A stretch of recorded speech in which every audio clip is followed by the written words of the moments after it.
Cette année, on a lancé Frisbee et le pitch est aussi simple que redoutable. Avec Frisbee, vous avez accès très facilement tous les mois à au moins 10 micro-influenceurs qui vont pouvoir mettre en avant votre marque dans un post sur LinkedIn. Et le process est le suivant. On a d'abord besoin de savoir quelle offre vous allez pouvoir mettre à disposition des créateurs. Par exemple, 6 mois gratuits, 12 mois gratuits, 1 an et demi gratuit, 2 ans gratuits. Plus l'offre sera belle, plus vous avez de chances d'attirer les meilleurs créateurs et créatrices. En numéro 2, quelle offre vous allez mettre à disposition des audiences de ces créateurs. Par exemple, un free trial de 15 jours, de 30 jours ou même de 2 mois. Encore une fois, plus l'offre est belle, plus vous augmentez vos chances de conversion. Et enfin, il vous suffira juste de nous mettre à disposition un lien UTM pour traquer les résultats de l'OP et un Media Kit avec vos éléments de langage, vos images, vos vidéos, vos gifs pour illustrer les posts des créateurs. Et ensuite, de notre côté, en un, on va recruter déjà 10 micro-influenceurs pour vous et on va coordonner tout le processus de A à Z. Ensuite, on va pouvoir centraliser tous les résultats, les liens de chaque post et leur reach affilié. Et dès la fin de l'opération, nous pourrons vous envoyer toutes les datas reliées à votre campagne. Le nombre de clics, le nombre de vues et le taux d'engagement. C'est simple, non? En matière de résultats attendus, je peux te donner un exemple très simple d'une campagne qu'on a menée pour Notion le mois dernier. Notion nous avait demandé un pack de 15 micro-influenceurs. Nous avons donc recruté 15 micro-influenceurs qui ont fait 15 posts sur leur compte LinkedIn.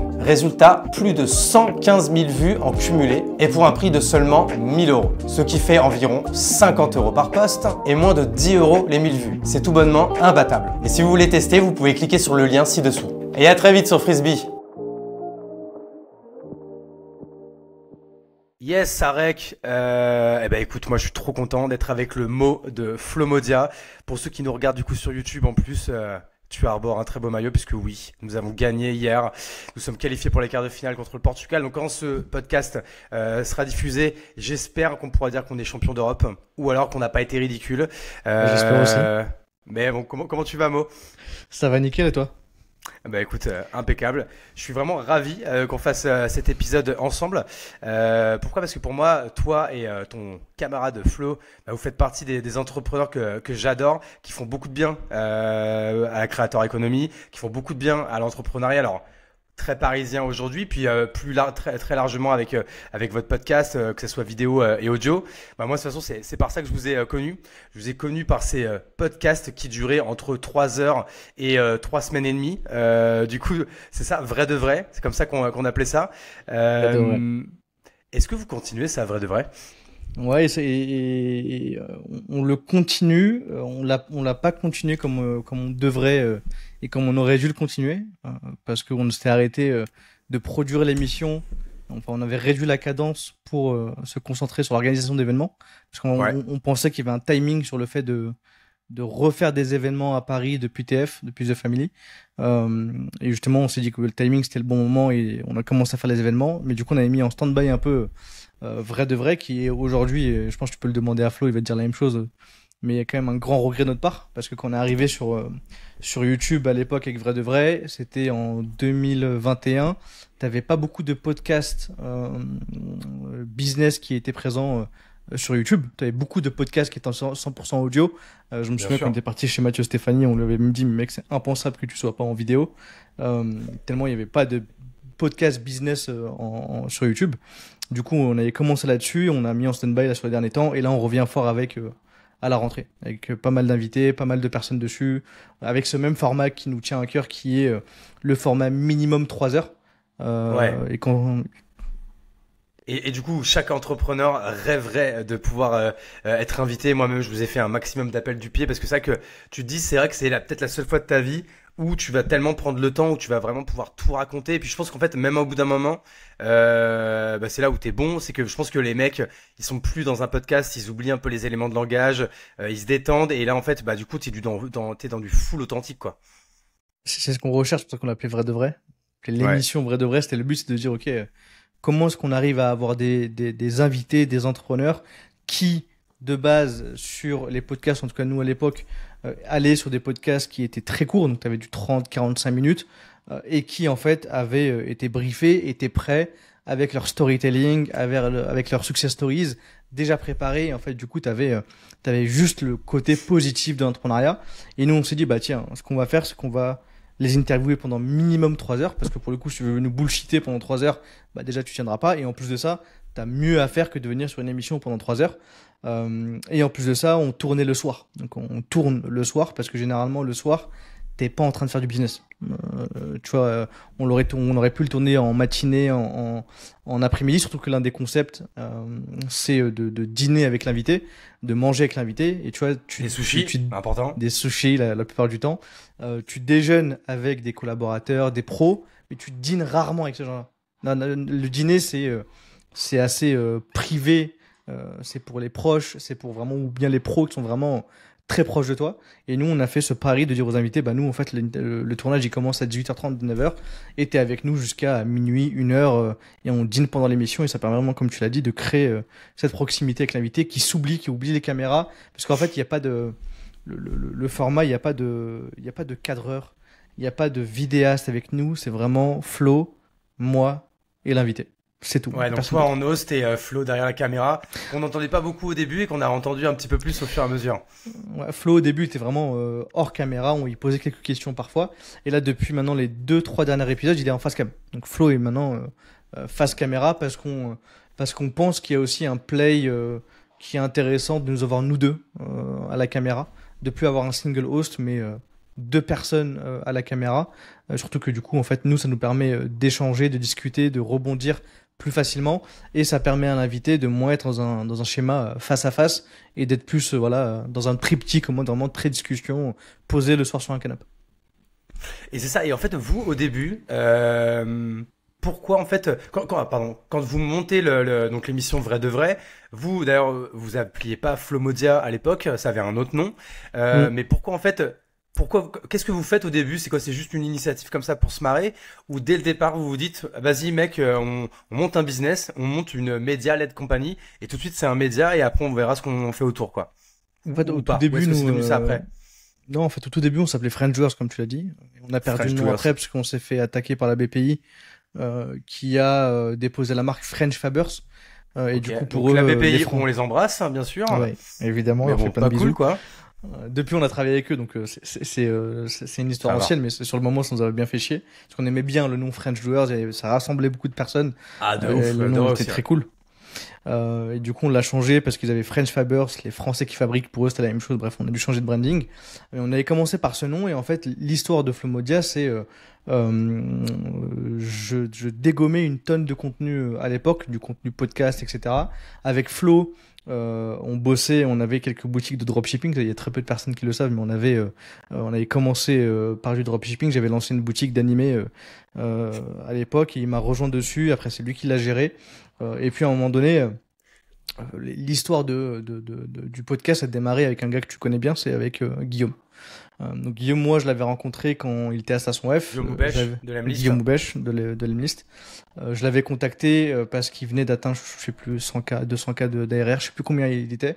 Moi, j'ai un SaaS de base pour les coachs, je pense c'était il y a très longtemps, pour les coachs sportifs, et je l'avais contacté, je l'avais rencontré, donc on avait commencé à échanger ensemble, et un jour, il passe sur un podcast. Et je sais plus, c'est quelques jours avant ou une semaine avant, je l'avais eu au téléphone, il me parlait de toutes les galères qu'il avait eues avec Microsoft, avec justement sa copine bref, plein de choses perso qu'il me partage.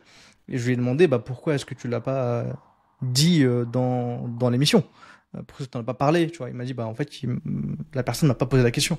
Je lui ai dit si demain je lance un podcast et que je te pose la question, est-ce que tu y réponds?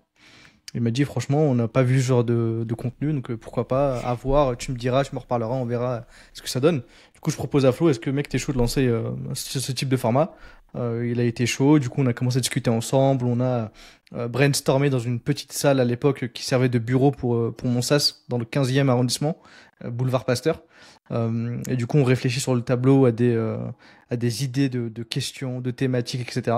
Et on se dit on va lancer le Bouscapé de l'entrepreneuriat et du business, et on a commencé par cette émission. Et le premier invité, du coup, une fois que qu'on avait ficelé l'émission, on a rappelé Guillaume, et écoute mon gars, est-ce que t'es chaud d'être le premier invité? Voilà de quoi ça va parler, ok, let's go. Et on a commencé, c'est pour ça que c'est lui le premier invité d'ailleurs de l'émission. Ouais, ok, trop cool. Mais déjà, en fait, de base, est-ce que vous êtes fan c'est ça, en fait, de la vidéo, de la prod? Est-ce que vous aviez déjà du matos? Est-ce que vous aviez déjà des choses comme ça? Ou est-ce que vous avez loué, emprunté, ou vous aviez peut-être déjà pour ce premier épisode? Moi, ça fait depuis 2015-2016 que je suis un buté de contenu. Donc, tu peux aller sur ma chaîne YouTube, tu tapes Mohamed Alaoui, tu vas tout en bas de la chaîne YouTube, tu retrouves des startup vlogs au moment où Ah je ouais. montais mon sage Jimkey. Et même des vidéos de motivation à l'époque de moi dans la chambre de mes parents en train de créer du contenu là-dessus. Donc, en fait, moi, dans le fond, il y avait une chose qui était sûre, c'est que la création de contenu, c'était le nerf de la guerre. Que ce soit pour les entrepreneurs, que ce soit pour les créateurs de contenu, pour n'importe qui. Il fallait créer du contenu. Donc j'avais commencé à le faire à cette époque. J'avais arrêté justement au moment où Jim Kim prenait un peu plus de temps. Donc en fait, j'avais déjà acheté du matos. Donc j'avais ma caméra, j'avais quelques équipements en plus. Mais du coup, avec Flow, ce qu'on a fait, c'est que quand on a décidé de lancer le format, on a pris, on a claqué, on s'est dit, bon, soit on y va all-in, soit on n'y va pas. Et Ouais. du coup, on a pris des sous de la boutique Shopify qu'on avait à l'époque et on a acheté du matos. Donc on a acheté pour 2000 balles de matos. D'ailleurs, ce micro-là, c'est exactement ce micro. On avait acheté 4 micros Shure à l'époque, plus des bras de micro, qui sont encore là aujourd'hui. Et on a dit, ok, bah, nous, le plus important, c'est le micro. On va commencer le podcast, il nous faut des micros de grosse qualité. Et ensuite, on a récupéré ma cam, donc ça faisait une cam. Ensuite, on a récupéré une deuxième cam d'un pote de Flo qui nous l'a prêté pendant longtemps. Une troisième cam d'un pote à moi. Et le reste, on le filmait à l'iPhone. Et on a commencé comme ça, parce qu'on se disait que nous, c'était impensable de faire que de l'audio. Il fallait qu'on fasse de la vidéo. On croyait à mort au format vidéo sur YouTube. Avant justement qu'il y ait toute cette phase de podcasting, etc. en vidéo. Et on se dit, ok, on y croit à mort, on y va, on bombarde. Et on a commencé à faire de la vidéo comme ça. Ouais, c'est ça, parce que toi, tu fais partie un peu de ceux qui ont été biberonnés à la création de contenu The Family, quoi. Ouais, création de contenu The Family, mais surtout beaucoup j'étais gros consommateur de Gary Vee, Ryan Serrant, Patrick Bet-David, et en fait, je voyais ces entrepreneurs-là avec leur personal branding. Tu vois, je me suis tapé aussi beaucoup à l'époque quand j'ai commencé l'entrepreneuriat, beaucoup de phases dans le self-development, tu vois, avec du David Laroche qu'on a reçu d'ailleurs, avec toutes ces personnes-là, et je les voyais créer du contenu. Je me dis ok, je comprends la puissance du contenu. Évidemment, je me suis tapé toute une phase avec The Family, mais j'allais sur place. J'étais moins dans la consommation du contenu, mais j'étais plus la personne qui se déplaçait à The Family. J'y étais tout le temps. La vérité, c'est que j'y étais tout le temps. Et j'ai vu en fait l'impact du contenu justement de ces gros entrepreneurs, de ces gars qui créaient du contenu. Et je me suis dit en fait, ok, il faut miser dessus. Et j'avais la discussion récemment avec Jordan de Bulldozer, pour qui on gère la chaîne YouTube et le podcast. Et Ouais, il m'en a parlé, je ouais. lui ai dit aujourd'hui, et c'est ce que je pense vraiment, c'est il y a quelques temps, je me disais, je préfère être entrepreneur que créateur de contenu. Mais aujourd'hui, je pense vraiment que les gagnants dans quelques années, ce sera plus les créateurs de contenu first avant d'être sur la partie entrepreneuriale. Ah mais en fait c'est que c'est hyper marrant que tu me dis ça et tu vois c'est pour ça que dans cette saison là bah tu vois tu parles de Jordan de Bulldozer j'ai enregistré l'épisode avec lui là il y a 2 jours un mec que tu connais aussi forcément toi non CEO de Wallaxy qui me Ouais. disait il me dit moi si tu me demandes quel est mon rêve c'est demain ce serait de faire que du contenu en fait c'est que Ouais. mon métier ce soit plus CEO c'est juste je crée du contenu toute la journée quoi et moi pareil franchement tu me demandes ce que je préférerais faire bah pareil, je pense que si demain tout pouvait être géré et que je pouvais passer ma vie à ne créer que du contenu, bah je le ferais aussi. Et tu vois, j'entendais Théo Lyon aussi le dire dans un podcast où aujourd'hui, lui, pareil, une grosse partie de son boulot en tant que CEO d'une grosse agence comme Kudak, bah c'est de créer du contenu et d'incarner la marque. Donc en vrai, il y a du vrai dans tout ça, quoi. Mais surtout que je pense que là, il t'a cité que des créateurs de contenu B2B. Moi, je Oui. pense fondamentalement qu'aujourd'hui, si on veut être dans la capacité de leverage une audience et du contenu pour aller créer des business, aujourd'hui, il y a un intérêt qui est quand même ultra fort de même aller cibler en fait la niche B2C. Parce que quand on voit un Amine Mathieu et ce qu'il a pu faire aujourd'hui avec la Kings League en étant invité par Piqué, quand on voit, et il a une boîte de prod derrière, hein, c'est-à-dire que lui il a créé sa boîte de prod et il gère pas mal de prod derrière, donc il convertit du business. Quand on voit évidemment des Squeezie, en fait tous les gros créateurs derrière, et MrBeast évidemment, derrière t'as une plus grosse facilité pour aller leverage ton audience, aller créer des produits et toi rester concentré dans ta création de contenu. Je pense que le meilleur skill à avoir aujourd'hui, c'est savoir créer du contenu. Parce qu'une fois que tu sais créer du contenu, tu as une audience et après, en fait, tu as tellement tout le monde qui veut devenir CEO que tu vas trouver des CEO qui vont vouloir bosser pour ta boîte. Plus ça avance, et moi, en tout cas, de mon côté, le poste, le job title CEO m'excite de moins en moins. Avant, j'étais vraiment le gars à me dire, ok, vas-y, je suis CEO de ma boîte, je vais avancer dessus, je kiffais CEO. Et plus j'avance et plus je me dis, en fait, c'est vraiment le piège, c'est vraiment le bourbier d'être CEO. Je préfère que sur ma boîte, tu mets quelqu'un qui gère, et toi, tu te focuses que sur la création de contenu, plutôt que l'inverse. Alors que c'est vraiment power de l'autre côté de base. Non, on est à 100% alignés là-dessus. Et d'ailleurs, c'est pour ça que je t'ai invité, que je me suis dit, on allait se marrer à parler de tout ça. Donc, vous créez le média. Tout de suite, vous lui donnez un blaze. Tout de suite, c'est en mode French Doer ou ça vient un Tout de petit peu suite, après ça? tout de suite, c'est French Joueurs. Et pour la petite anecdote, avec Flo, on avait deux choix. C'est soit on se lançait dans le podcast et dans la création de contenu business, et soit on se lançait dans le gaming. Vraiment, on a créé deux comptes Instagram au même moment, French Joueurs et French Joueurs Gaming. Et on se dit, ok, qu'est-ce qui nous ferait le plus triper là maintenant tout de suite? Et ça a finalement été l'entrepreneuriat, mais ça a commencé directement par le nom French Joueurs. Il n'y avait pas de nom d'émission. C'est que après on avait les différents splits avec les différents changements de chaîne, etc. Mais au début c'était vraiment sur la chaîne French Joueurs et on disait bienvenue sur le podcast French Joueurs et ça avançait comme ça. Ok, donc là, en fait, là, vous faites l'épisode avec Guillaume. Vous le mettez en ligne. Je suppose que il marche tout de suite assez bien parce qu'en plus vous faites partie des premiers, parce que c'est vrai qu'à un moment donné il y avait une vidéo, un podcast par jour qui sortait avec lui. Vous étiez avant la grosse vague, je pense, non? On était avant la grosse vague et le podcast il a pété lorsqu'il a refusé la levée de fonds. En fait nous on l'a eu bien Ok. avant, on l'a sorti bien avant quand il était encore chez WeWork, etc.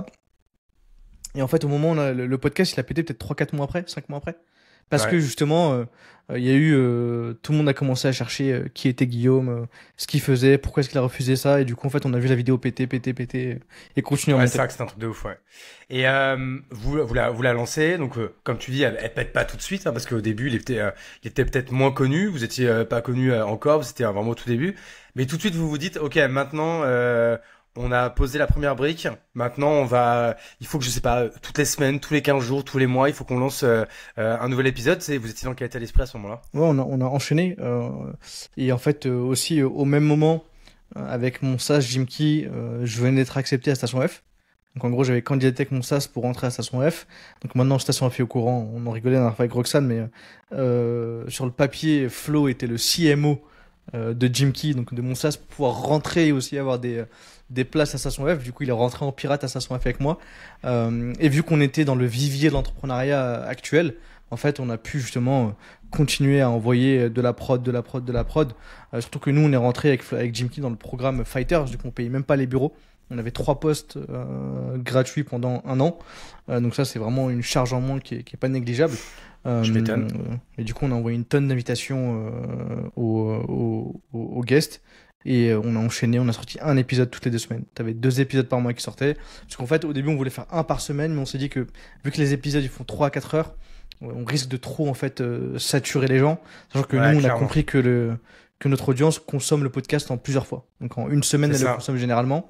Donc nous, ça fait, on est 4 semaines dans leurs oreilles, si on en sort 2 par mois. Ça me va très bien. Ouais, mais en fait, c'est ça, moi, c'est ça, vos épisodes, je les consommais comme une série Netflix, en fait, petit à petit. Moi, j'aime bien faire, tu sais, je fais du 20 minutes par 20 minutes, quoi, tu vois, grosso modo. Mm. Et c'est vrai que il y avait Mathieu Stéphanie qui était vachement comme ça, où pareil, c'est devenu de plus en plus long. Et vous avez poussé le bouchon encore plus loin, parce que le record, c'est quoi? 5h30, 6 heures, c'est quoi? C'est C'est 6 qui? heures. Et C'est c'est qui? 6 heures. Avec t'as Catherine Pinvin qui a fait 6 heures, donc la fondatrice de Tartine et Chocolat. Et t'as Denis Cohen de Drop Contact qui a fait 6 heures Ouais. aussi. Donc c'est les Ah, deux lui, en records plus, qu'on il aime a bien sur jacter YouTube. aussi, hein, donc il a dû être Il content. adore. Ouais, Ouais. il était refait. Je l'adore, ce Mais, mec. mais c'était intéressant ce qu'il partageait. Et nous, tu vois, il y a Ah des bah phases oui. dans les interviews où on se dit, bon, bah, est-ce que ça va intéresser les gens? Et mine de rien, en fait, les gens, ils adorent les histoires perso. En fait, ils viennent pour le business et puis ils se rendent compte qu'ils se laissent emporter par le côté perso aussi de la personne. Ouais, non, mais c'est pour ça que vous êtes arrivé à quelque chose d'hyper original qui a hyper bien fonctionné là-dessus. Et vous avez fait combien d'épisodes en tout là-dessus? 20, 30? Pas assez. On en a fait, non, on a fait, je crois qu'on est à 43 ou 44 épisodes. Ouais, c'est quand même pas mal. Ouais, mais en fait, tu te dis que si on aurait continué sur l'année, bah, évidemment, avec des si tu refais le monde, mais en fait, si on aurait continué la cadence, on aurait atteint déjà les 60, 70, 80 épisodes, on n'aurait même pas été dans le même game aujourd'hui, tu vois. Je pense que la Ouais, chaîne non, je YouTube, comprends. elle aurait dépassé 50 000 abonnés, on serait beaucoup plus loin. Mais bon, c'est des choix qu'on a fait. Euh, mais du coup, ouais, je pense que là, en tout cas pour la rentrée pour 2025, c'est l'un de nos focus, de revenir sur vrai de vrai. Et donc du coup, vous créez le média, donc il y a eu le rebranding là dont on a parlé tout à l'heure, donc vous l'avez rebrandé Flow Modia, donc il y a Ouais, évidemment, pour ceux qui ont pas compris, c'est que ton associé, du coup c'est Flow, Mo, ouais. c'est ton diminutif, et donc Flow Modia, et ça c'est la nouvelle marque. Ma question c'est en fait à quel moment vous passez grosso modo de chaîne YouTube à business en fait? Bah, en fait, ça a été, je pense, que ça a été 1 an et demi après. 1 an et demi après, parce que du coup, il y avait le chômage de Flo qui nous avait permis de tenir le coup sur les premiers mois. Ensuite, très vite, on a été sponsorisé par Shine. Donc, on avait Ouais. vendu la saison à Shine qui nous a sponsorisé. Euh, et du coup, on a commencé à générer des revenus comme ça. Euh, Juliette qu'on embrasse du coup. Exactement, Juliette, qui Bah, a du coup, c'est écrit que en c'est nous. grâce à toi que moi, pareil, ma première saison, c'est Shine qui l'a sponsorisé. C'était toi qui m'avais mis la puce à l'oreille, donc merci Ouais, pour ça. bah, avec plaisir. De toute façon, Juliette, big respect à elle, parce qu'en fait, elle a su euh, prendre les moves intéressants pour Shine au bon moment. Tu vois, quand tu es une plus grosse boîte, je prends l'exemple de Conto avec Mathieu Stéphanie, bah, en fait, tu prends pas beaucoup de risques en sponsorisant Mathieu Stéphanie, qui est présent, qui est le boss du podcast, donc tu es OK là-dessus, tu vois. Par contre, un Shine qui vient nous voir, nous, sachant que les chiffres, ils sont visibles, que tu as beaucoup de YouTube, en fait, ils sont visibles, donc la marque doit comprendre que, en fait, les vues qu'on fait, si on fait, nous, 5000 vues, c'est déjà énorme parce que c'est 5000 personnes qui sont intéressées par l'entrepreneuriat, qui vont regarder du contenu de 3 heures, 4 heures, 5 heures ultra quali. Donc en fait, ça a énormément de valeur pour une marque, tu vois. Donc Ouais. Juliette, elle est arrivée, elle avait compris. Elle nous a sponsorisé, en plus au bon moment, vu qu'on a fait un enchaînement de gros épisodes avec Pierre Cross, avec Jonathan Angelov de Aircall, avec Chris Macari, le réalisateur de Booba. En fait, elle est arrivée au moment où on a enchaîné les excellents épisodes. Donc je pense qu'elle est ultra contente de cette première saison avec nous. Donc ça a été le premier sponsor qui nous a suivis. Et en fait, ensuite, ce qu'on a fait, c'est qu'on a sponsorisé épisode par épisode. Au lieu d'aller chercher le sponsoring complet sur 1 an, comme ce qu'on a fait sur Shine, avec évidemment un discount vu qu'elle s'engageait à l'année, on est parti proposer les interviews vrai de vrai, 1 à 1, juste pour voir comment ça fonctionnait. Et au final, c'était plutôt cool, mais ce qui demande beaucoup de temps de sales, bref, c'est juste un équilibre à trouver dessus. Mais du coup, dès 1 an et demi après, on commence à générer du revenu avec le podcast. Ok, intéressant. Et là où vous êtes aussi vachement fait remarquer, c'est que vous avez documenté la manière dont vous alliez chercher du coup vos invités qui étaient de plus en plus huge, hein, parce que c'est vrai que j'ai pas donné de nom parce que je vais pas leur faire offense, mais tu vois, il y a des mecs, bah par exemple moi tu m'aurais demandé, t'as juste un message à m'envoyer sur LinkedIn, je te dis oui. Mais par Mm. exemple voilà, le producteur de Booba, c'est peut-être pas un simple message. Donc là vous avez mis en place un process qui vous est propre et que vous avez documenté. Alors je l'ai pas forcément en tête, donc je vais te laisser raconter, mais ça je me rappelle que ça m'avait marqué à l'époque. Ouais, en fait, nous, le constat qu'on s'est dit avec Flo, il est très simple. C'est personne nous connaît. Vraiment, personne qui nous connaît. On n'a aucune crédibilité dans le game du podcast. On n'a pas lancé plusieurs boîtes à la Mathieu Stéphanie juste avant. On n'a pas d'audience. Donc, en fait, comment est-ce qu'on fait pour ramener des personnes sur le podcast alors qu'on est nobody? En fait, la question, c'est la réponse à ça, c'est bah, qu'est-ce qu'on peut faire de plus pour que ces gens se disent, bah, en fait, je mets une pièce sur eux maintenant. En gros, je sais que ces mecs-là, ça va être des mecs qui vont aller loin dans ce game-là, et je vais mettre une pièce dessus. Et en fait, du coup, ce qu'on a fait, c'est que du coup, avec pas de cash au début, on a commandé des enveloppes toutes noires Friend Jewers, dans lesquelles on mettait une carte postale à l'intérieur. En gros, la personne recevait une enveloppe toute noire. À l'intérieur, elle avait une carte. Au recto, t'avais une écriture à la main, on disait Salut Hugo, on t'invite à venir participer à l'émission, à notre podcast Friend Joueurs. Scanne sur QR code à droite pour une petite surprise. Et en fait, quand tu scannais le QR code, on te redirigeait vers la landing page qui était propre. Donc, t'arrivais, t'avais une photo de toi, t'avais un message personnalisé et t'avais une vidéo personnalisée. En gros, tu cliques sur la vidéo et pendant 1 minute J'étais 30 avec malade. Flo, on t'expliquait pourquoi Est-ce qu'on t'a invité sur le podcast? On dit, écoute, Hugo, on t'invite pour le podcast pour la raison Y, pour la raison Z, parce que tu as fait X, Y, Z, et on va parler de ça, ça, ça. Et du coup, on a envoyé l'enveloppe chez la personne, au domicile perso de la personne la plupart du temps. Tu vois. Et ça faisait mouche à chaque fois, parce que tu vois, le troisième invité qu'on a, c'est Mathieu Stéphanie. Et Mathieu Stéphanie, quand on arrive chez lui pour tourner à l'époque à Cosa Vostra, il nous montre ses emails, il me dit, les gars, regardez le nombre d'invitations que j'ai. Regardez le nombre de podcasts qui m'invitent. Et en fait, je suis arrivé un matin, j'ai vu votre enveloppe dans la boîte aux lettres, et je me suis dit, en fait, c'est des mecs-là, c'est des génies. Donc évidemment que je voulais vous rencontrer et voir un peu ce qui se cachait derrière. Et du coup, l'épisode, il l'a tourné, il l'a accepté. Pareil pour Fred Musa de Skyrock, qui est le deuxième invité. On a reçu Fred de Sky. Fred de Sky, putain, c'est vrai que je me rappelais plus de cet épisode, ouais. En deuxième invité, il faudrait les ballons sur les animations. En deuxième invité, on est parti, dis-toi, en plus à l'époque, vu qu'il n'y avait pas beaucoup d'oseille non plus, et on était assez cheap sur où est-ce qu'on mettait les sous. En fait, on n'envoyait pas les enveloppes par la poste, parce que déjà, ça rajoutait un sticker de merde sur l'enveloppe qui la rendait moche, et du coup, on prenait nos scooters et on allait déposer les enveloppes dans les boîtes aux lettres, on faisait les facteurs.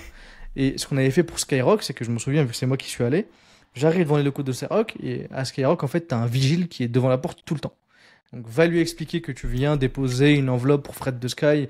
Il m'a dit, écoute, tu passes pas. C'est jusqu'à que la nana de l'accueil vienne me dire, bah écoute, juste, c'est quoi le truc? Je dépose l'enveloppe, je rentre à Station F. Quelques minutes après, j'ai Fred qui m'appelle, qui me dit, les gars, vous êtes des grands malades, jamais on m'a fait ça. Évidemment que je viens, je vais pas rater l'opportunité d'être interviewé demain par potentiellement les boss du podcast. Et on a enregistré l'appel. L'appel, on l'a. Quand il nous appelle, Fred, et qu'il nous dit, les gars, vas-y, je viens. Ça a été pareil pour Pierre Cross. Tu vois, Pierre Cross, boss de YouTube. Gros youtubeur. On va déposer l'enveloppe à la Maison Grise. Donc, encore une fois, c'est moi qui y étais allé. J'arrive devant la Maison Grise, donc là où ils tournent toutes leurs vidéos, et le portail est ouvert. Donc là, je peux très bien me dire, soit je la mets dans la boîte aux lettres, et je m'en vais ni vu ni connu. En fait, moi, j'ai passé le portail, je suis rentré dans la Maison Grise, et je l'ai glissé sous la porte, et je suis reparti. Et le soir même, on reçoit un DM de Pierre Cross qui me dit, les gars, on m'avait jamais invité comme ça. Bon, là, vous avez on n'avait qu'une seule interview en ligne à l'époque. Là, vous avez juste une interview en ligne. Franchement, si je viens, bah, ça va pas trop vous servir vu que je vais vous envoyer tout mon jus. Mais en fait, les gens ne pourront pas voir votre travail, ce que vous avez déjà accompli. Rappelez-moi dans X nombre d'épisodes et je viendrai, tu vois. Et d'ailleurs, petite anecdote, il y a plein de personnes qui nous ont dit ça en mode rappelez-moi plus tard, je reviendrai. Pierre Cross est la seule personne qui a tenu sa parole. C'est la seule personne quand on l'a appelé et qu'on lui a dit écoute, c'est le moment de venir, il s'est dit bah ok, je vous l'avais promis, donnez-moi une date et je me débrouille pour y être. Il s'est débrouillé, on a tourné ça à son F et ça a été pendant longtemps notre meilleure interview. Donc 5 heures avec Pierre Cross sur tout le game de YouTube. Il nous a tout partagé, c'était une folie. Ouais, putain, trop bien. Et vous en avez envoyé combien des enveloppes comme as? Ouais, beaucoup. Moi, je pense qu'on en a envoyé une centaine, 100, 120. Ah ouais, putain, c'est énorme. C'est qui là dans ce top là? Je sais pas si tu devais donner un peu le top 3 des gens vraiment que tu rêverais vraiment d'avoir dans le podcast, c'est qui? Le numéro 1 que je voulais, c'était un président en fonction. C'est pour ça que j'ai envoyé direct un WhatsApp à Mathieu Stéphanie. Je lui ai dit, bah, bien ouais. Franchement, trop bien ouais. Franchement, j'ai éprouvé de la fierté comme si c'était mon podcast en me disant. C'est quoi pareil? C'est ouf. Trop fier de lui, mais il vient de nous faire passer dans un autre game en fait. Grâce à lui, le podcast en France vient de passer dans un autre game. Et puis en fait, nous, on l'a reçu 2 fois sur Vrai de Vrai. Et je pense que ce qu'il a dû ressentir à ce moment-là, c'était une vraie folie. Donc, j'étais vraiment content pour lui. Mais du coup, ça aurait été un président de la République en fonction. Donc, en top 1.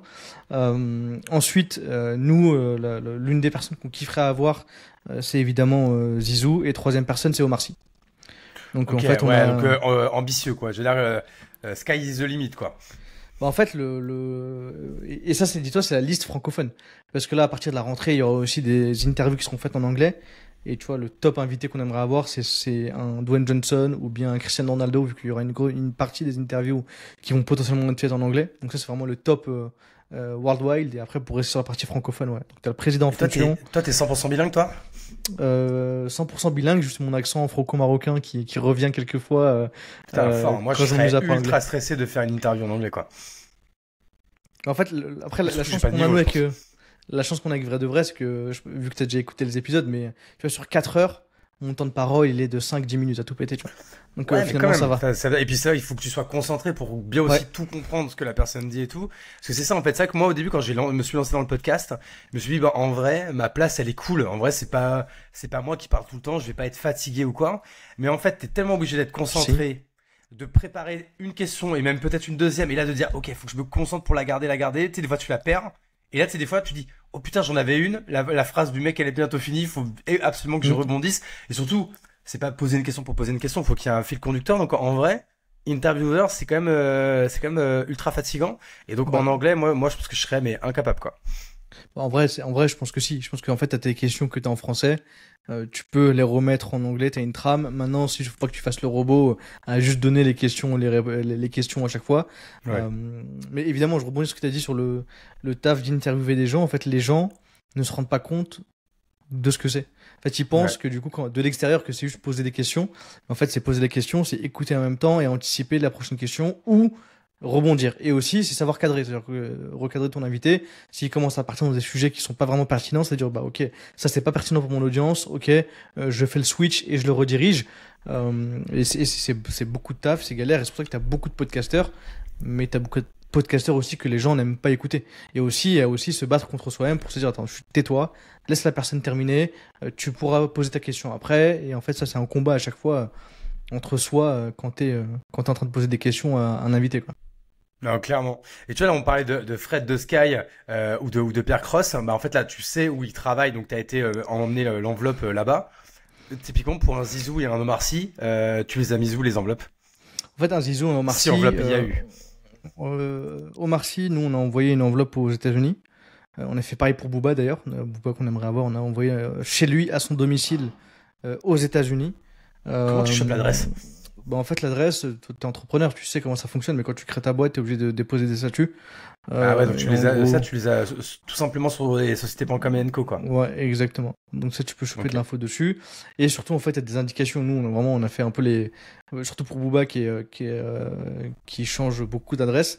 En fait, on a regardé les différents éléments par rapport à ce qu'il a pu publier parfois sur Insta, etc. On a fait le rapprochement sur une des adresses, on lui a envoyé à la maison, et on sait qu'il a vu la vidéo parce qu'il y avait une vue sur la vidéo. Vu qu'elles sont Ok, non ah ouais, répertoriées, gaulerie. on sait quand les vidéos sont vues. Et en fait, pareil pour les autres. On essaie de trouver en fait leurs infos. Parce que généralement, c'est tous des personnes qui ont créé leur boîte. Donc en fait, tu peux retrouver leurs informations là-dessus.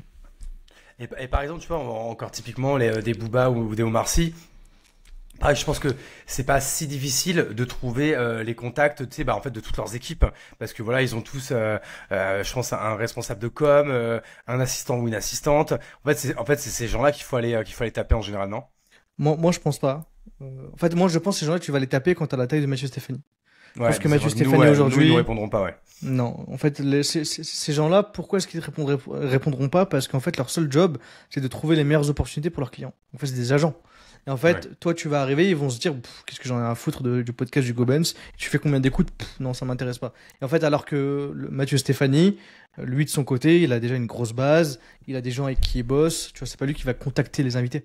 Donc, en fait, il y a des gens qui vont aller bosser pour Matt, qui vont lui donner, qui vont aller cibler ces gens-là et qui vont leur dire, bah les gars, venez, il y a une opportunité pour vous des malades mentales de venir sur le podcast de Mathieu Stéphanie, l'un des plus gros le plus gros podcast francophone sur le business, venez. Alors que nous, c'est l'inverse. Nous, en fait, on doit aller toucher les émotions de la personne qu'on veut avoir. En fait, il y a que comme ça qu'on pourrait l'avoir. Tu vois, Omar Sy, Plus le name dropping. oui, plus le name dropping. Mais en fait, même avec du name dropping, en fait, la personne, quand elle va voir ton contenu, va voir. En fait, il faut juste que tu lui montres que tu as vraiment envie de la voir et qu'elle se dise, en fait, qu'il y a de limite de l'empathie envers tout le processus que tu as mis en place. Et nous, en vrai, c'est ce qu'il y a eu. C'est qu'en fait, il y a des gens qui se sont dit, en fait, les gars, ils sont allés tellement loin pour m'inviter. Bon, c'est pas, j'y vais pas pour aller chercher les vues. Bon, allez, je viens parce que je viens de rencontrer les gars. On va passer un bon moment et on va voir ce que ça donne, tu vois. Je pense qu'il y en a beaucoup, nous, c'était comme ça, tu vois. Bah, Et tu nous, sais, moi, je pense qu'il y a la plupart, les trois quarts des gens qui sont venus, bah, typiquement dans mon podcast, ils sont pas venus pour les vues de base, ils sont venus pour l'exercice et puis parce qu'en fait, je pense qu'aussi, en fait, les 80% des gens, ils sont sympas en fait aussi, quoi, tu vois.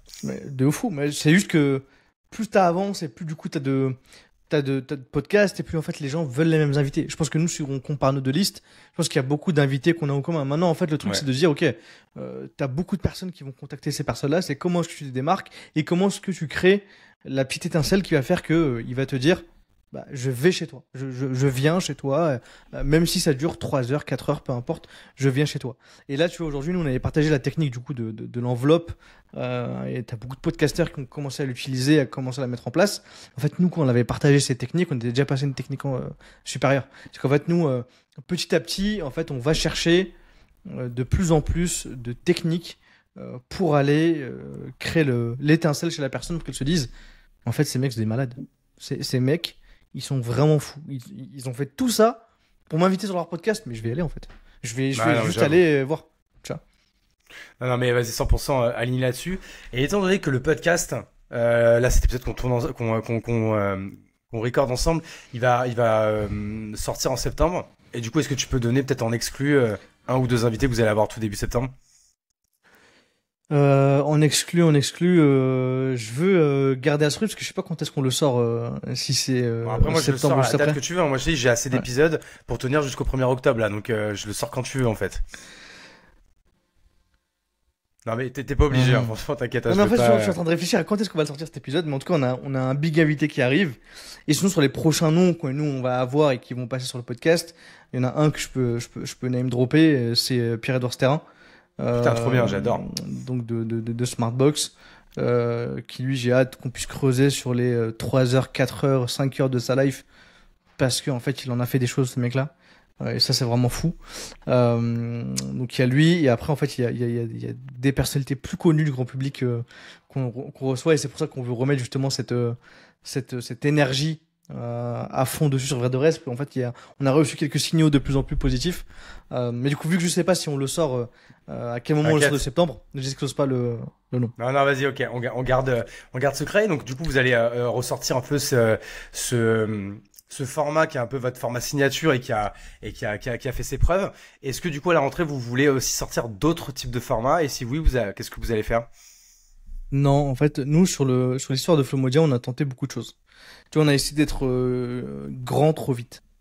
C'est-à-dire qu'en fait, l'année dernière, par exemple, il y a un an et demi, on avait 3-4 podcasts en simultané sur Flomodia.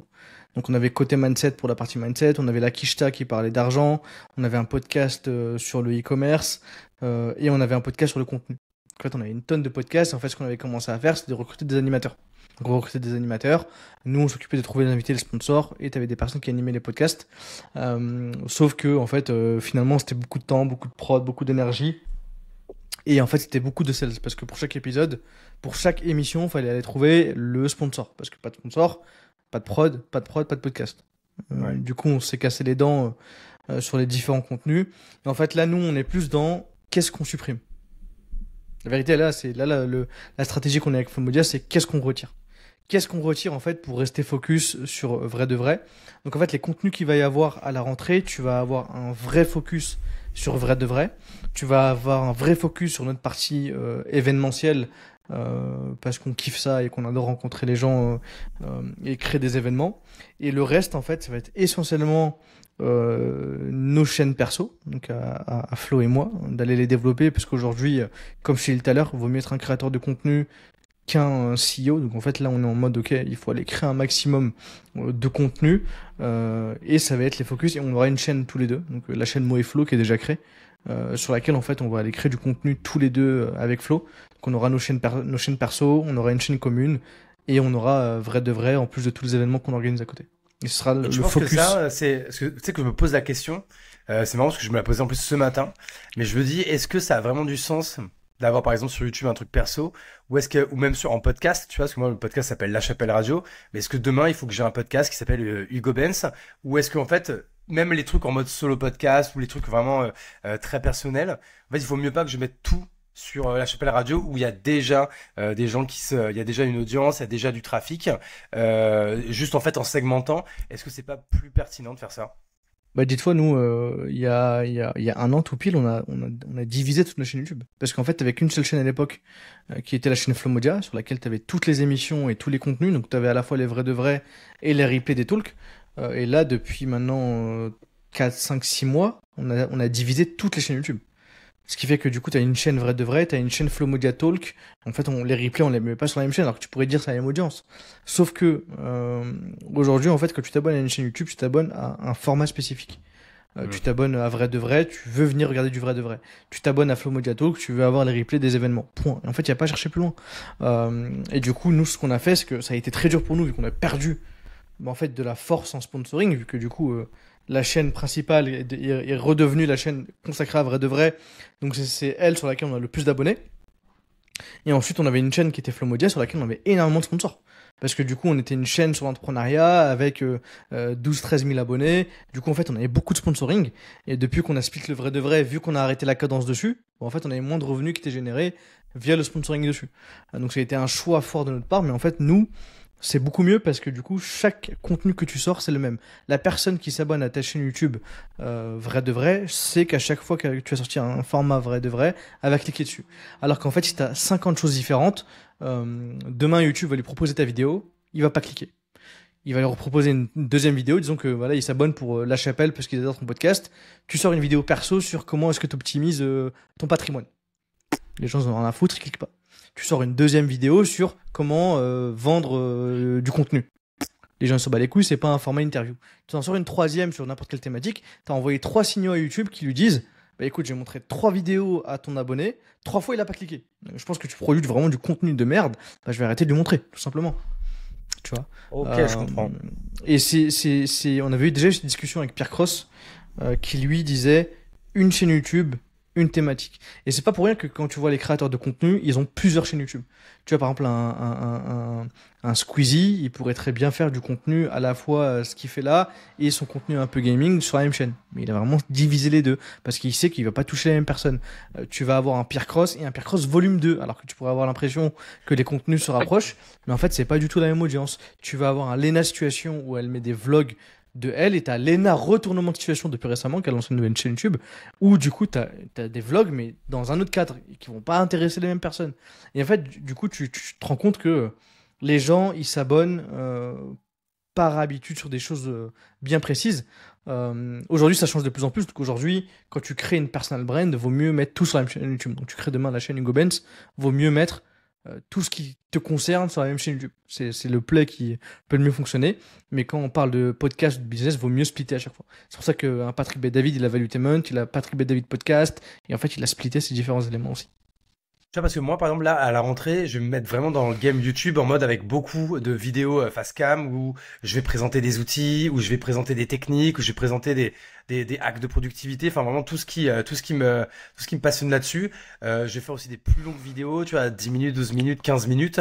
Mais ce sera toujours un peu quand même dans un truc destiné quand même aux entrepreneurs. Donc toi, par exemple, ton conseil, ce serait de pas le mettre sur la chaîne YouTube de La Chapelle, dépend, mais plutôt de le mettre sur une chaîne YouTube à part. Ça dépend, c'est quoi le contenu. Parce que tu vois, en gros, ça dépend à quel point tu veux appuyer sur le contenu sur cette chaîne. Tu vois, par exemple, un Théo, il a réduit les publications en lien avec le Facebook Ads sur la chaîne Théo Lyon principale.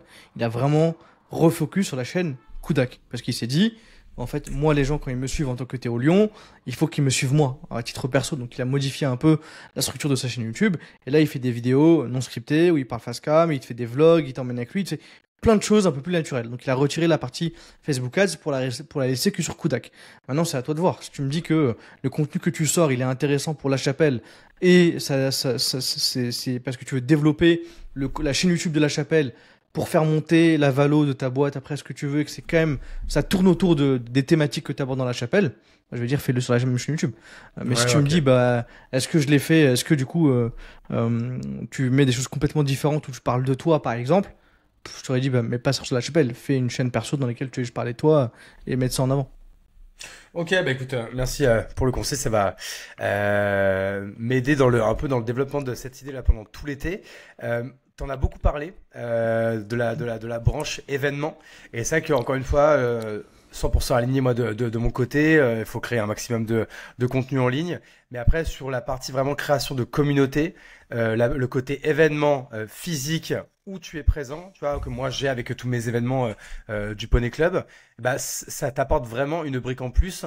Et vous, ça c'est la brique que vous avez mis en place dans un second temps, tout de suite dans les bureaux de l'Empire ou il y a eu d'autres événements avant? Non, en fait, nous, quand on est arrivé dans les bureaux de l'Empire, c'est parce que j'avais déjà dit à Guillaume que l'objectif avec Flomodia, c'était de créer des événements. Et à ce moment-là, lui, il cherchait à acheter un local. En fait, c'est ton moment, il m'a dit, bah écoute, je le garde dans un coin de ma tête, on verra bien. Lui, au début, il voulait vraiment trouver que des bureaux pour l'Empire. Et moi, je lui avais dit, si jamais je trouve des bureaux, qu'il y a de l'espace événementiel, bah, nous, on est juste de sous-louer, de trouver un truc, juste dis-moi, tu vois. Donc, il a trouvé ses bureaux dans le 10e arrondissement. Il m'a dit, bon, bah finalement, je suis pas obligé de les faire full Empire. Potentiellement, j'ai des petits desks pour toi. Est-ce que t'es chaud? Voilà le loyer. Est-ce que tu peux te le permettre? Et nous, on était à Station F à ce moment-là et on s'est dit, bah, ok, let's go. Nous, on veut faire cette brique événement, donc on va venir et on va commencer à la faire. Du coup, on a emménagé en fait l'Empire. Sont rentrés, je crois, le 1er ou le 2 septembre. Nous, on est rentré un jour après dans les bureaux du 10e. Donc, on a vraiment emménagé en même temps. Et quand on est arrivé, l'objectif c'était d'y faire des événements, tout court. Donc toi, t'as vu à quoi ça ressemblait, mais t'as le coin bureau en haut et la partie événementielle en bas. J'ai Le tout vu. premier événement, nous on l'a fait en janvier. Donc le temps qu'on arrive, qu'on s'installe, qu'on fasse quelques modifications, on s'est dit on va faire un premier événement en janvier. Le tout premier événement qu'on a fait, c'était un événement plus chill. Donc, on a organisé une soirée pour réunir la communauté, on a organisé des mini-jeux, t'avais du Mario Kart, t'avais du FIFA, on affiché sur l'écran des photos d'entrepreneurs célèbres qu'on floutait, on faisait deviner les gens. T'avais deux équipes, équipe jaune, équipe rouge, qui se battaient en duel pour pour dire qu'il y avait le mieux répondu, etc. On a commencé par cet événement et on a été piqué. On s'est dit putain, c'était trop lourd de faire des événements. Franchement, on s'attendait à kiffer, mais là on kiffe vraiment beaucoup ces événements, donc c'est très cool.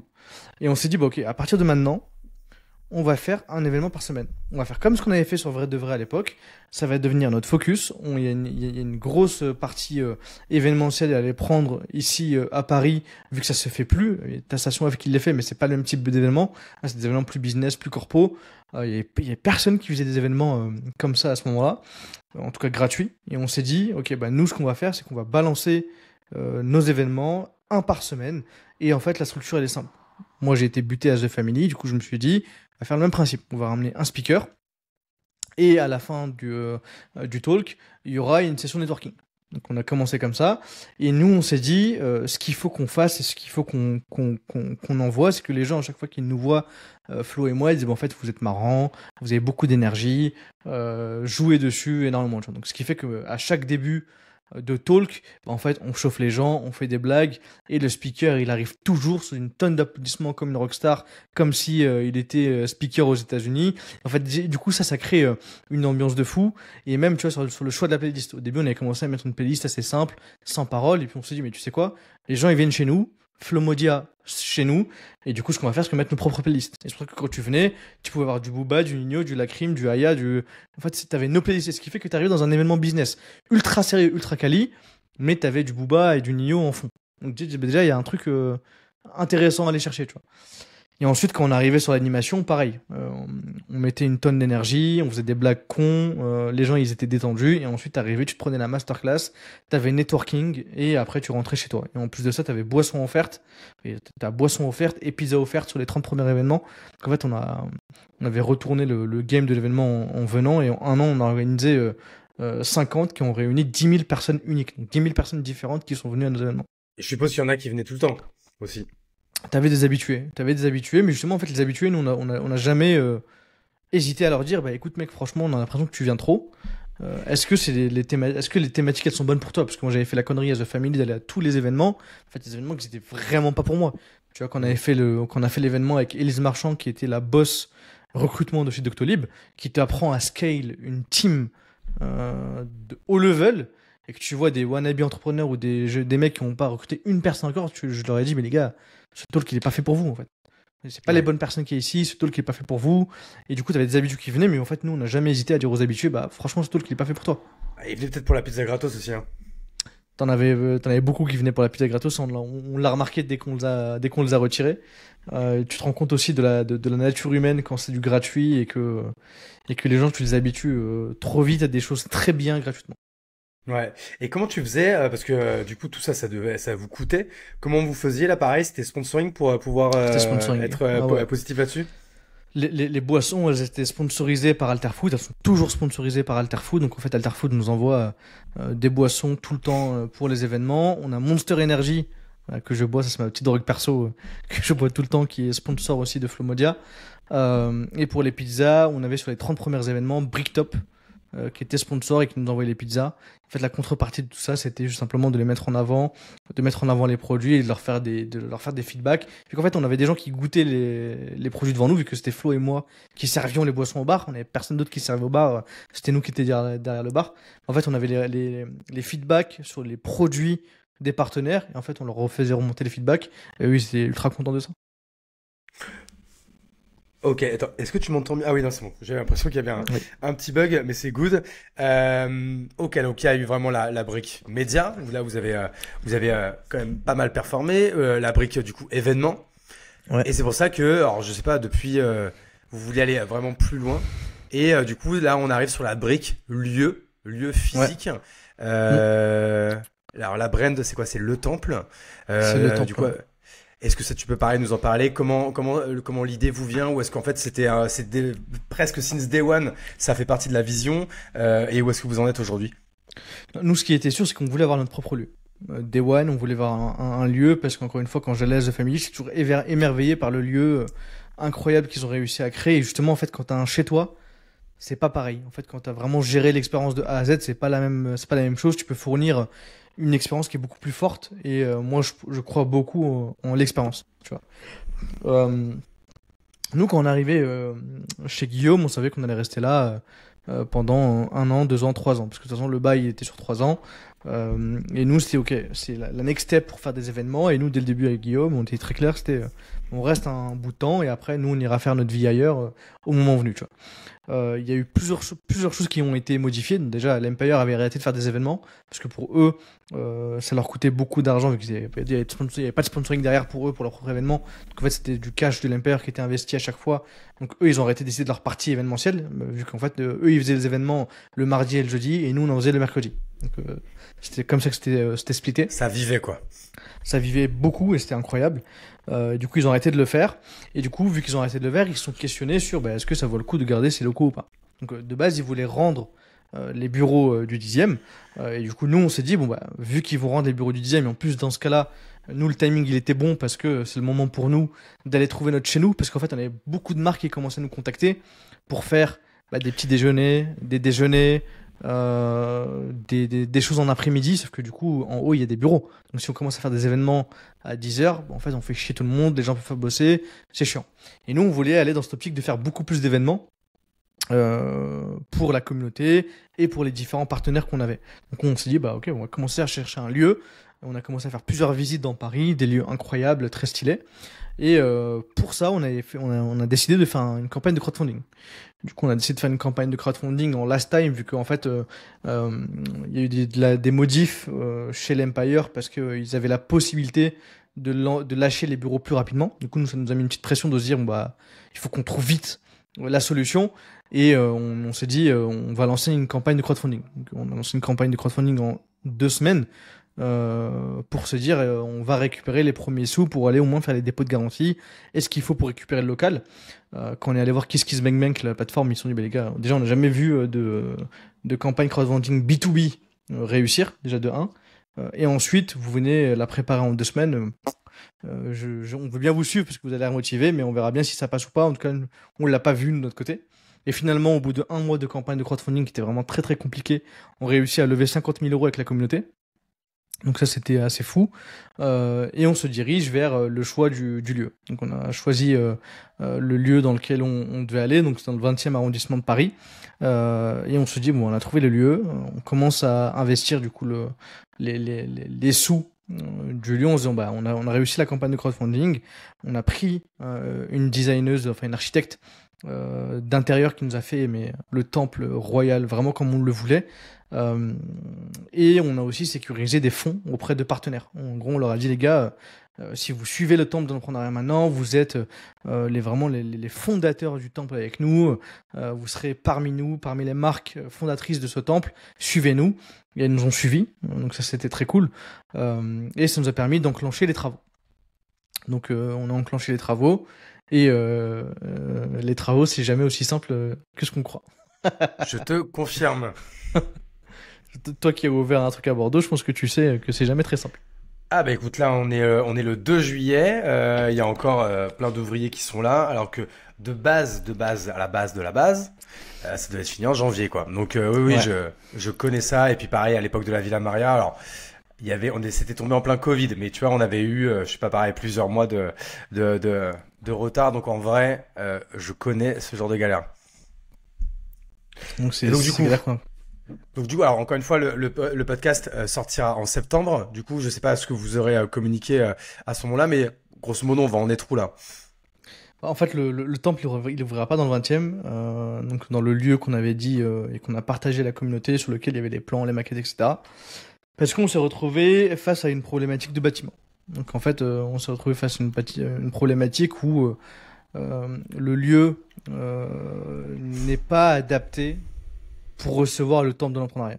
Il y a, Ok, sur le nombre de personnes qu'il peut accueillir, bah, il n'y a pas assez de capacité. Ce qui fait que du coup, nous au début, quand on a pitché le temple de l'entrepreneuriat, il devait faire au total 800 mètres carrés. Donc en fait, on avait récupéré des espaces de 800 mètres carrés avec 400 mètres carrés qui sont dédiés uniquement à la partie événementielle, 200 mètres carrés de studio et 200 mètres carrés qui servaient de notre local à nous. Simplement, vu qu'en fait, ouais. le temple, c'est notre chez nous. Donc, en fait, tu avais 800 mètres carrés en tout.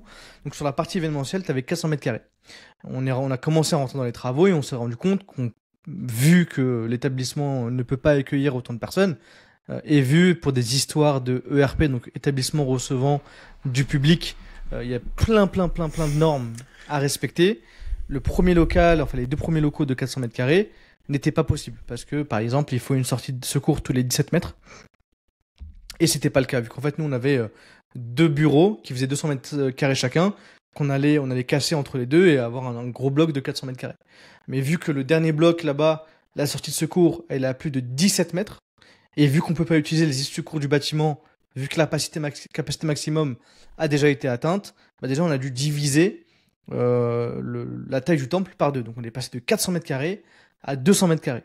Et en faisant ça, nous de notre côté, c'était pas la même vision pour des partenaires. Donc t'as des partenaires qui se sont retirés, qui se sont dit bah les gars, moi le temple, j'avais signé pour 400 mètres carrés.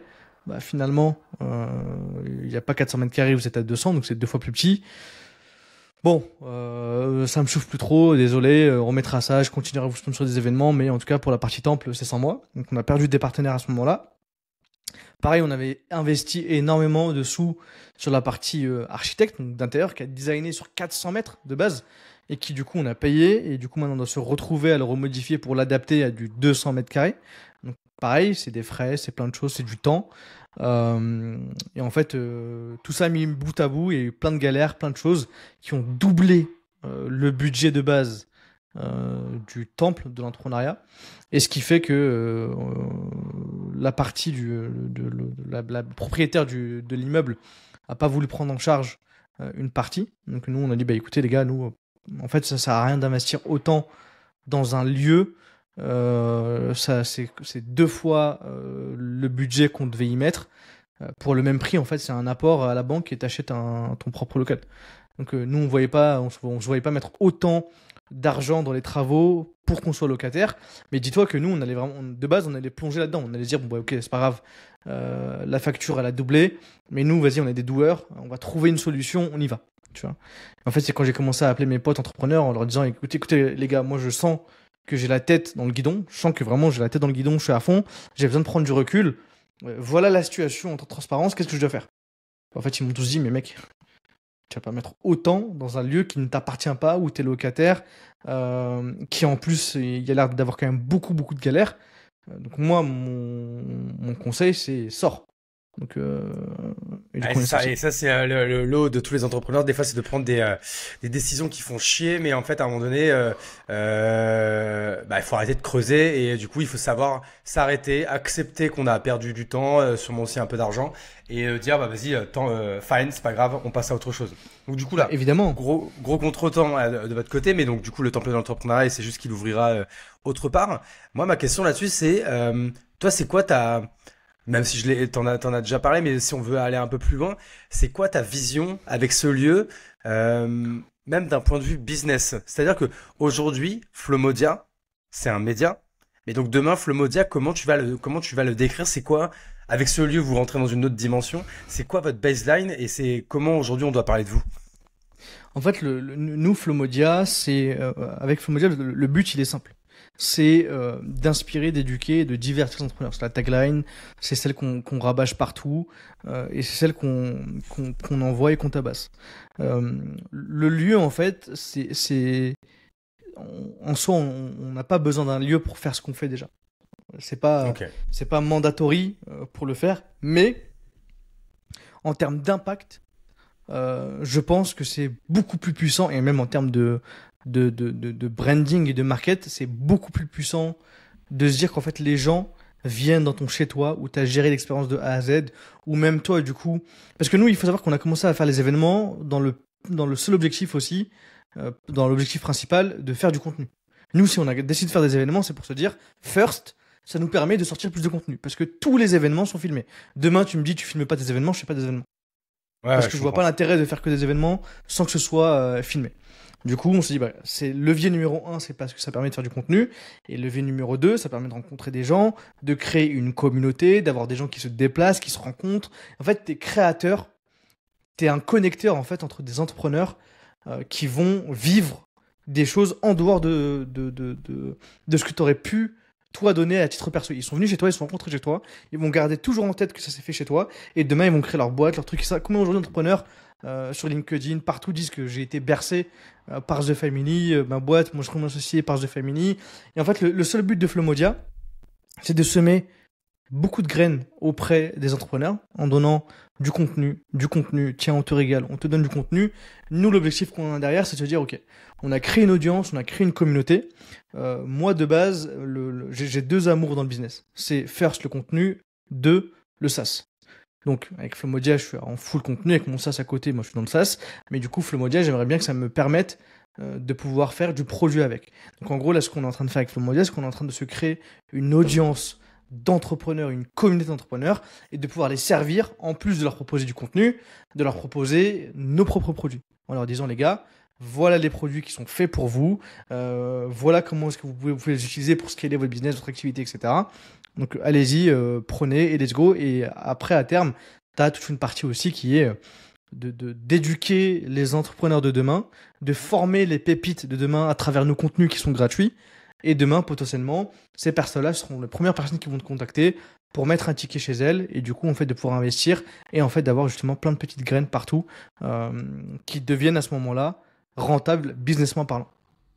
Ah, écoute, tu viens de décrire à merveille ce qu'est une média-led compagnie, c'est-à-dire que voilà, de partir encore une fois d'un média pour créer du business derrière, ou ce qu'on peut aussi communément appeler le community-led growth, c'est-à-dire qu'il y a des gens qui sont plutôt prod-led growth, c'est-à-dire c'est par leurs produits qui vont générer de la croissance. Il y en a qui sont plutôt sales oriented, donc sales-led growth, c'est-à-dire que c'est par leurs services commerciaux ou quoi. Tu sais, des fois, il y a des boîtes, elles sont pareilles, mais il y en a une, elle a pas de service commercial, et il y en a une, elle a un putain de gros développement commercial, parce qu'il y en a une qui elle est leadée par le produit, et l'autre sont led par les sales.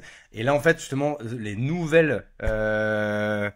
nouveaux types de boîtes qui sont en train d'arriver. Du coup, c'est des boîtes un peu comme nous, qui sont plutôt du coup media-led growth, community-led growth, c'est-à-dire on crée du contenu, on crée un média, on crée des communautés, et c'est de là qu'on va du coup créer des produits et des services qui vont pouvoir du coup être vendus à cette audience et à cette communauté. Donc vous êtes clairement là-dedans. Et ça va être ma dernière question, parce qu'aujourd'hui vous avez plus un business model du coup encore une fois, de médias, de sponsoring. Je pense que vous faites aussi un métier d'agence, peut-être agence de prod, voilà, tout ça Ouais. pour continuer en fait à monétiser, à vous rémunérer sur le fait du coup de pouvoir créer du contenu pour les autres avec ces budgets-là. Mais du coup, tu parlais de demain, créer d'autres produits ou quoi. Est-ce que tu as des choses comme ça en tête qui te viennent? T'as déjà Bah, une vision sur ça ou pas? quand cet épisode sortira, nous, on aura lancé le Pass Flomodia. Là, du coup, sachant qu'on n'a plus de lieu où faire nos événements, ce sera pas dans le 20e, et on aura un lieu pour faire nos événements qui sera annoncé bientôt. Mais en tout cas, En attendant, ouais, voilà. on a trouvé une alternative qui est de dire, ok, aujourd'hui, on a quand même besoin déjà de repérer les membres les plus chauds de la communauté. Quand je dis les membres les plus chauds, c'est ceux qui sont vraiment les plus impliqués. Ce qu'on appelle les supporters, quoi, les fans. Quoi. Exactement. Et pour ça, on lance le Pass Flomodia. Le Pass Flomodia, en gros, ce qu'on est en train de préparer, c'est justement le focus sur la partie communauté. Aujourd'hui, on a une audience avec Flomodia. On a commencé à focus sur la communauté avec les événements, en les ramenant chez nous. Et on veut solidifier cette communauté en créant un Pass Flomodia. Et en gros, ce Pass Flomodia, qu'est-ce qu'il va permettre? En gros, c'est ce qu'on aurait pu faire dans le temple si on l'avait eu en présentiel. Mais cette fois-ci, on va le faire online. Ce qui fait que du coup, quand tu prends ton Pass Flomodia, tu as accès à des événements privés en ligne. Donc en fait, on va ramener une tonne de personnes expertes d'un sujet qui vont venir faire un talk, une conférence, une mastermind, une interview, une table ronde sur notre Discord privé. Tu vas avoir l'accès à des événements privés en personne. Donc ça peut être des événements privés qui sont à Paris, mais pas que, parce que je sais pas si tu as remarqué, mais depuis quelques semaines, le contenu Flomodia est repassé en full anglais. En gros, il y a un focus qui se fait sur la communication qui est 100% anglophone. Tu as des événements qui vont se faire en français comme d'habitude, mais beaucoup plus qui vont être en anglais. Parce que là, on prend une dimension worldwide où on se dit, on va aller chercher les meilleurs speakers du monde, on va les ramener dans notre communauté. Et du coup, la personne qui paye son pass Flomodia aura accès à des événements privés en ligne, des événements privés en présentiel. Tu auras les événements qu'on a l'habitude de faire ici dans les bureaux dans le 10e, on pourra les faire n'importe où. Tu vois, on a déjà des partenaires pour faire les événements à Londres, pour faire les événements à San Francisco, pour faire les événements à Dubaï. Et en fait, du coup, c'est faire ce qu'on sait faire à plus grande échelle. En fait, ce pass permet aussi surtout d'accéder aussi à la communauté de doers, de pouvoir échanger ensemble, grandir ensemble. Et ça, on l'aura lancé là, au moment où mon podcast sortira, il sera déjà lancé. Donc ça va être le premier produit. En gros, le premier produit, il est en lien avec la communauté. C'est OK ? On vous donne ce qu'on sait faire de mieux, c'est de vous apporter de la grosse valeur, de la valeur de qualité de vous le proposer totalement avec un pass Flomodia, tout en gardant un événement par mois qui est totalement gratuit. Ok. Donc ça, c'est le premier produit. Il y en a d'autres du coup dont tu peux déjà parler ? Les prochains produits qu'on lance, là, il y a pas mal d'hypothèses qu'on a dessus. Mais en fait, ce qui est sûr, c'est que l'un des prochains produits à lancer, si on le lance, ça va être un SaaS. Donc, ça va être du SaaS. Et là, on n'a pas encore exploré la piste de celui qu'on choisit. On a une notion avec tous les pains que déjà nous, on rencontre et qui sont rencontrés par la communauté. Et en gros, le but après, derrière, c'est de dire, OK, on va pouvoir lancer tel SaaS, le tester, voir ce que ça donne et voir s'il prend ou pas pour en fait avoir plusieurs micro SaaS. Et s'il y en a un qui prend plus que les autres, encore une fois, comme je t'ai dit tout à l'heure, je préfère être le créateur de contenu que le CEO. Du coup, en fait, on trouvera un CEO qui va driver le projet et en fait, il ira le driver avec nous. Donc ça c'est le modèle vers lequel on tend et les projets vers lesquels on tend. Ok, bah écoute, ça, franchement, j'ai hâte de voir tout ça. Je me fais aussi un peu le maître du temps, puisqu'on du coup, on arrive à la fin de l'épisode qui a duré, écoute, plus d'1 heure. On est dans la bonne vibes. Encore une fois, on aurait pu parler de 1000 autres trucs. Ah bah ça. Mais ça sera pour peut-être un futur épisode, un futur contenu qu'on pourra tourner ensemble en prenant un peu plus le time. Moi, écoute, je vais te souhaiter du coup un bel été, bon courage pour tout ça, parce que je sais que ces recherches de lieux et tous ces bordels, tu vois, nous là, c'est en train d'être fini, mais je sais que si je regarde dans le rétroviseur, ça a été 2 ans, tu vois, 2 ans de taf, donc ça dure quand même un moment, tout ça. J'étais passé par Bordeaux, j'ai pas pensé à aller visiter déjà la Villa Maria et le reste. Faut passer à la Villa Maria et puis après, alors du coup pour l'instant ça n'a pas de blaze, on appelle ça le 37 rue Thiac, tout simplement c'est l'adresse, parce que Villa Maria c'est cool parce que c'était déjà le nom de la baraque, donc en fait on l'a juste gardé et en fait elle est trop stylée, mais là tu vois on est rue Thiac. Alors, au début j'avais pensé à Maison Thiac ou quoi, c'est pas très joli. Thiac en fait c'est un ancien architecte, donc pareil, est-ce qu'on peut pas trouver un autre truc là-dessus? Et bon, pour l'instant on sait pas, tu vois, peut-être qu'on lui donnera pas de nom et justement les gens ils diront rue Thiac et ils sauront qu'ils parlent de chez nous. Et pareil, moi comme tu vois, le Petit Metz, quoi. Ouais, bah, franchement, c'est ça. Mais bon, tu disais chez TF, tu vois. C'est vrai. Alors que nous, bah, on sait pas, on pourra dire c'est chez La Chapelle ou c'est chez Tudigo parce que si on l'a fait un peu on l'a Ouais. fait en double. Et puis après, si moi je suis hyper honnête, c'est quand même plus chez eux que chez moi. Donc Mm. j'avoue que peut-être que eux, ils auront les boules si les gens ils disent chez La Chapelle. Donc je voudrais pas leur piquer ça parce que je suis plus minoritaire dans le capital. Mais tu vois, pareil, moi je commence les événements là à la rentrée. Donc quand cet épisode il tournera, il sortira, pardon. Peut-être que j'en aurais sorti un premier. Mais d'ailleurs, je pense que j'aurais déjà sorti la marque. Nous, ça va s'appeler la récréation. Et Ok. j'aimerais, pareil, moi, mon but serait de faire une récré toutes les semaines. Je pense qu'au début, on va y aller plutôt mollo et faire des trucs à plus fort impact avant d'avoir un truc qui roule et de le faire beaucoup plus souvent. Et tu vois, pareil, j'ai pas encore vraiment choisi le format. Est-ce que du coup, c'est toujours le même format, comme tu dis, tu vois, un talk et après ça part en mode after work, ou est-ce que je sais pas, on fait j'ai pas encore choisi, tu vois, il faut que je vois, peut-être que ça va être freestyle ou pas, ou ce sera peut-être plutôt des tables rondes où ce sera un peu en mode, tu vois, podcast en direct, tu vois, avec par Ouais. exemple, comme imaginons tu viens à Bordeaux, je t'invite et je dis bah venez là en direct, on va organiser un podcast avec Mo et pendant 1 heure, on va parler de création de contenu et de création de communauté et tu vois, j'aime bien aussi ce format parce que c'est vrai que des fois les formats masterclass, comme tu dis, ça peut être un peu bon, encore une fois, oui et non, c'est quand même un format qui est également intéressant. Mais tu vois, là, En je me fait, dis si que tu fais la les. discussion qu'on vient d'avoir là pendant 1 heure, bah là, des mecs qui veulent créer des communautés, qui veulent créer du contenu, bah je pense qu'ils se seraient régalés, quoi, tu vois. Moi, je pense que le format discussion, on en a un. En fait, on l'a pour les, je vais pas dire big guy, mais en fait, les personnes qui ne feraient pas de présentation. Ou si leur dit de faire une présentation et de dire, mais mec, tu me prends pour qui, tu vois. Je Ouais, sais pas si tu vois ce que je veux dire. C'est, tu vois, on a reçu ouais. en discussion Thibaut Elzière. Si jamais on avait dit à Thibaut Elzière, bah écoute, fais un deck de 20 pages pour C'est passer une seul toute l'année. masterclass, ouais, c'est bon, il va Ouais, dire, c'est. il a dit, ouais, il a dit, reste tranquille, copain. Je fais pas ça. Que nous, on avait ce format de discussion pour ces personnes-là. Après, à voir ce que veut l'audience et les personnes qui sont à Ouais. Bordeaux. Tu vois, parce que peut-être tu peux créer un truc plus sympa, plus cool. Bah, c'est ça, mais c'est pour ça que moi le format discussion c'est le truc le plus simple à faire. En plus bah moi du coup je maîtrise maintenant l'exercice donc du coup et puis comme tu dis ça peut tu vois on fait d'une pierre deux coups, c'est que moi ça me fait aussi un épisode encore une fois à mettre sur la chaîne YouTube, mais j'aimerais aussi peut-être trouver d'autres choses donc on fera peut-être les deux. Il faut que je me creuse la tête pour voir s'il y a aussi des choses encore plus originales à faire, ou alors peut-être ça peut être des trucs où il y a même pas de talk ou quoi, c'est genre on fait un after work e-commerce et c'est que des gens de l'e-commerce qui sont là, ou d'un afterwork SaaS, il y a que des gens du Mm. SaaS qui sont là. Ça peut être ça aussi, hein. Ça peut être, on appelle ça une récréation, donc peut-être que les gens ils sont pas là pour venir écouter, ils sont là juste pour que ce soit récréatif, chill, mais du coup en faisant le network qui va bien, quoi. Nous, on se dirige vers ça pour la rentrée. Vers une Ouais. thématique. En gros, tu vois, on faisait un événement par semaine et maintenant on va faire un événement par mois sur une seule thématique. Ouais. Mais tu vois, j'ai hâte de voir ce que ça peut donner à Bordeaux, parce que autant si je lançais ça à Paris, je serais pas du tout inquiet. Mais tu vois, j'ai hâte de voir comment l'écosystème bordelais, qui devient quand même de plus en plus conséquent, bah, va répondre à ce type d'événement, parce qu'ils ont pas non plus forcément l'habitude. Donc ça va être intéressant.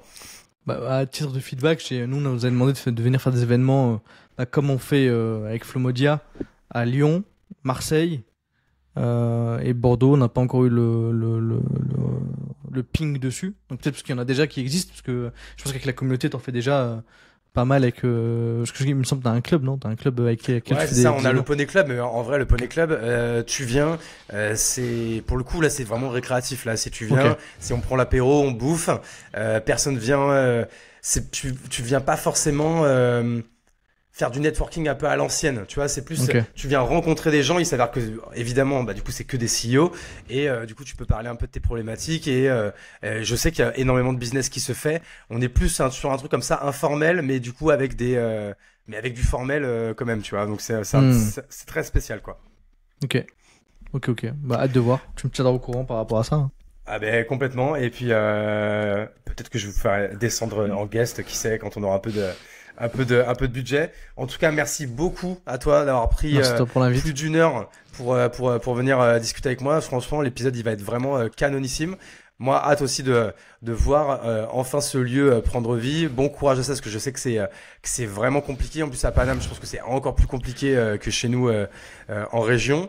Et puis en tout cas, moi, tu vois, pareil, je tiens à dire merci beaucoup pour tout le contenu que vous faites, parce que je sais que pendant très longtemps, ça a été gratuit. Après, ça a commencé à être break-even, et que vous commencez à gagner de l'argent que récemment, parce que vous avez vraiment fait passer le contenu et la qualité et la marque et tout ça en premier lieu. Vous avez été hyper patient là-dessus. Donc merci pour tout, parce qu'en tout cas, moi, je me suis régalé. Je pense que je fais partie de vos plus gros consommateurs. Je pense que j'ai écouté tous les épisodes, et donc Dieu sait que je m'en suis mangé, parce que du coup, il y en a beaucoup. Donc les gens, vraiment, je vous invite à aller voir sur les chaînes YouTube alors, pour avoir les épisodes vrai de vrai, il y a une chaîne YouTube vrai de vrai maintenant, c'est ça? C'est la chaîne vrai de vrai, ouais. C'est la chaîne vrai de vrai, focus vrai de vrai. Ouais, vrai de vrai. Donc du coup, vous avez aussi bien des gens comme David Laroche ou Jonathan, ex-CEO d'Aircall. Vous avez aussi des CEO d'agences aussi plus classiques comme mon associé Olivier Ramel. Ouais. Il y a Harold aussi qui est passé chez vous. Ouais. Mais tu vois, sur les prochains invités, on est et après je vais te laisser, que tu dois filer, tu dois être à 17h20, je ne sais où déjà. Non, c'est bon là, à 17h on est okay. encore bon. Il y a une grosse partie de vrai. En fait, nous, on a compris que avec ce format-là, c'est plus de l'inspiration que viennent chercher les gens. T'as une vraie partie business qu'on creuse et qui est vraiment du business high level sur laquelle on partage. Mais en fait, nous, le game qu'on va jouer, c'est d'aller chercher des invités plus inspirationnels. Tu vois. Ouais, c'est ça. Bon, après, sur 4-5 heures, t'as quand même de la masterclass, du playbook, sur des, à un moment donné, voilà, t'es passé de 1 à 10, comment ça s'est passé.